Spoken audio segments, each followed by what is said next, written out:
What's up, Scrappy Peeps? It's Adele from INKIE QUILL, and I'm up today with a Project Life challenge over on the Citrus Twist blog. So my challenge for you today, look at all of those puffies on that sticker sheet. It's ridiculous. So today I'm working with the March embellishment kit as well as the Pocket Life kit, which is here in my hands. And in all honesty, this arrived the day that I filmed this. I was too excited and I wanted to get in, so I hadn't actually looked at it yet. So I'm kind of looking at it with you as I figure out what I'm going to use today.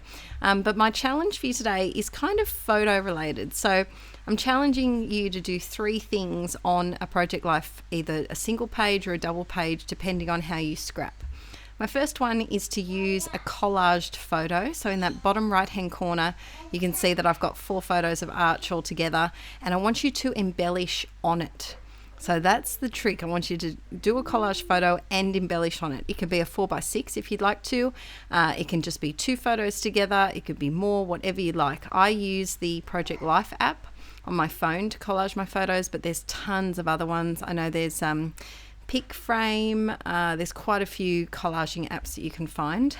My next challenge is to use some black and white photos in your week. I really like using black and white photos when either a photo is too colourful, a photo is too green, because I can't work well with green, or a photo is very grainy. So if it's a photo that's taken late at night or low quality, I've zoomed in too far, it's really simple to change it to black and white, and it just helps it look not as bad. And my third challenge for you today is to use a screenshot of something. So instead of looking for just photos that you've taken yourself, either screenshot something off social media, so off Instagram or Facebook, or you could screenshot a text message from someone, or you could screenshot maybe a movie poster of a movie that you saw that week, something that's not just a normal photo. So they're my 3 challenges for you for this week. I'd love to see if you do share anything. If you share it on Instagram, you can always tag me in it. I'd love to see what you make.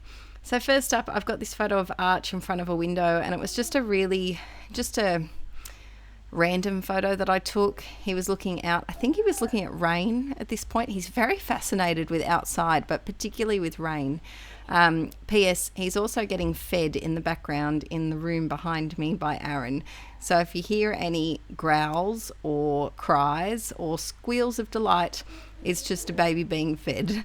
I'm using some of the hearts here. I've got a puffy heart from the puffy sticker sheet that came in the Pocket Life kit. And then, I can't do anything without my gold glitter hearts. So that's from my stash. I always just sneak them in my process videos because I just can't do without them.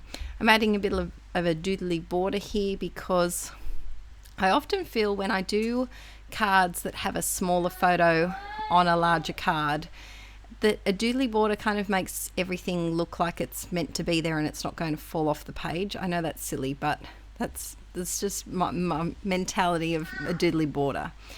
Now moving on to the next card. And I always get asked how I print these photos smaller. I just use the Project Life app. I have got a half-filmed process video on how I edit and print my photos. So that will be coming up probably not until April though.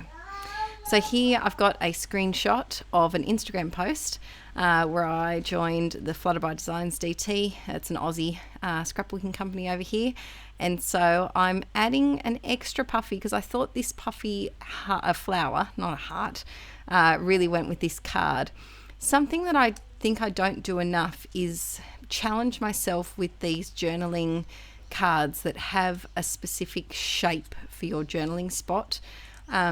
I often find them tricky to work with because I feel like they need a photo or something with them. So I'm trying to use them by kind of breaking what they're meant to be designed for. So it was, instead of just using it as a circle to write in, I changed it up and added that square photo just to make it a little bit different. And it kind of makes it look like the journaling is layered behind the photo, which I really, really like. So I'm adding a dashed border for this one here, and I like to change it up sometimes do a doodly, sometimes do a dash, just to make them not all look identical but still make them flow and look like they belong together like a collection. So next up, my light is going crazy here. Next up, we've got this series of 3 photos of Archie, and I love to embellish these collaged photos of 4 photos with just a simple something in the center of them. Say that 5 times fast. But I think just by adding something where all of those photos meet, it creates it kind of just brings them all together, and it makes it a bit softer without those harsh lines of them meeting in the center. Just using the stamp here, and I did have a bit of trouble with this layout and making the stamp set work, and that's perfectly fine. But this yay just completely summed up Archie's face in the photos on that collage piece, because he likes to just squeal with delight and just shake his head like crazy. That's his form of dancing, and he just likes to do it at any time that he feels like he's going to get chased. He loves to play chasing games, and he has a very cheeky giggle, and you know when he does that giggle and comes over to you and then runs away that he's ready for game time. I'm using I used a lot of the puffy stars. I made this layout and another layout at the same time, and I used a lot, especially these little ones. I really like the little size. But this card's done, and I've paired it with that one, and it's good to go. Next up, I've got this little photo of Archie and Aaron, and they were just hanging out on the floor, just lying down together. And I just thought it was really cute because Archie had reached over and grabbed Aaron's hand and was just resting it in there, and then he had his other little hand resting on Aaron's chest, and it was just a little moment that I wanted to capture. I really enjoy taking photos from a bird's eye point of view. I think it's a nice change, and it gives a different perspective to the moment. I especially like doing this with, of course, food, but then also if you're trying to capture little details, like I've done it with Archie's feet and toes, or a plant, or something that you want to capture the finer details of. It's quite nice to do. Next up, I really love when I take a photo of my art supplies. I love embellishing the center of the photo, and I think the reason why I like that is because it doesn't take away from the photo itself. You can still tell what it is, you can still recognize the things in the photo, but it just adds a different design element than adding things on the side, which is what I usually do when I want to avoid sticking a label over someone's face. But when you're photographing inanimate objects like this, it's a lot easier to kind of get a bit playful with where you put embellishments. You don't always have to avoid people's facial features, for example. I love to overlap some of my stickers off the edge. I think it's just a fun way to make them look a bit interesting, I guess, and like they belong there. I like to ground all of my embellishments, whether that's through where they're placed or how they're layered together. I just think it makes it a bit more pleasing on the eye. Now, I go way over the top with my project lifing, and I think it's a style that I love, but it's not something that you have to embrace with your own scrapbooking. That's the thing I love about scrapping, is that everyone has their own styles, and you can get inspiration from other people and interpret it in your own way. So, for example, for this card, if you really like the idea of putting something over the top of a photo of inanimate objects like this in the center, you could just put one little word right in the middle and leave it at that. You don't have to go to the trouble of adding the star embellishments or adding stamping like I am here and 50 million other things. You can just take the technique and interpret it in your own style. So I'm adding another star because, you know what? 2 stars isn't enough. Need to add a third one. And then moving on to my next photo here. I love this.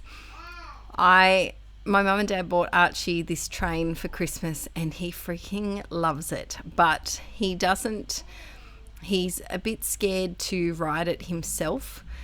He does like to be put on it and just kind of pushed around, but he's slowly getting the idea of how to move it himself, which is really sweet to watch. I love using these labels and chopping them in half because you get twice as many labels for the price of one. But also sometimes with Project Life, you only need a teeny tiny label. You don't need a huge big thing. Sometimes you do, but sometimes you don't. Just using my Staedtler pigment liners in, I can't read it, 0.1, 0.2, something like that. And just writing a tiny bit of journaling here. Goodness, there's a very loud van outside my road. Goodness me. Anyway, tangent. I told you I get very tangenty at this.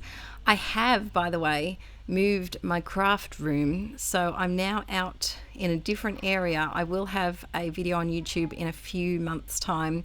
My patrons saw a video probably a couple of weeks ago when you see this of my new setup, but I'm loving it at the moment, and it's hopefully going to let me film a lot more videos for you guys too.